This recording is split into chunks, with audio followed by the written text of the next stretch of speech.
Recession talk is picking up after a key Fed GDP tracker turns negative, signaling a recession is here. Yahoo Finance's Rick Newman is here with this week's Bidenomics report. And Rick, it was just last week, I think, that we were joking that we were talking so much about a recession, we might as well get it over with. It looks like you might actually have been onto something. I think everybody listened to me because suddenly the economic news is so bad. Incomes are down, spending is down. In the report we got this week, manufacturing activity is down, private investment is down, everything is down.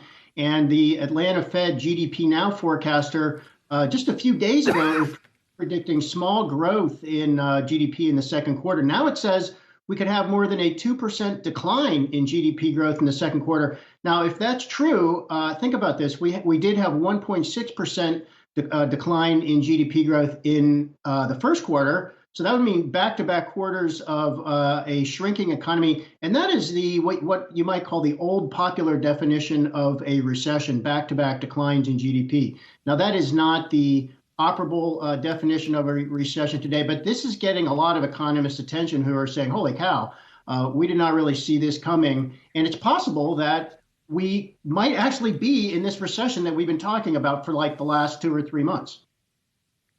And so, Rick, I want to ask you, because President Biden also dealt another blow in terms of his climate change agenda from the Supreme Court's EPA rollback. What do we need to know there, and what are the broader implications? So what the Supreme Court has basically said is you cannot address climate change in any meaningful way through regulatory action or executive action.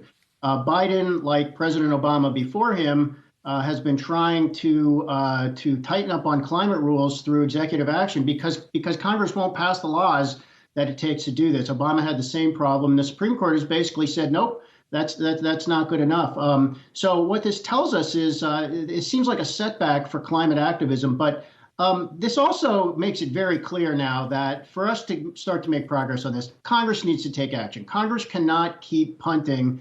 And if we're going to do anything meaningful on climate action, which, come on, we do have to do, Congress is going to have to pass laws. It doesn't mean that's going to happen imminently, but it's not out of the question. We could see some bipartisan agreement on at least starter legislation to address climate change. Rick, aren't we seeing some of that come from the private sector, as in the automobile industry? Isn't the private sector ultimately going to have to make this push with or without government regulation? Dave, good question, man.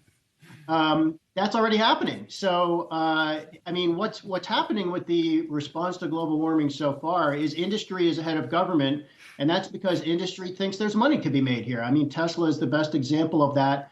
Industry also thinks or looks around the world and sees regulations tightening up and moving in the direction of green energy and thinks that's where the opportunity is. So that's why industry's ahead. And interestingly, it's also why oil and gas companies don't really want to drill any more oil or add any new refineries, because they don't think that's where the future lies. So we're moving in the direction of addressing climate change, but the government action that we need to really start to turn the corner on this is missing.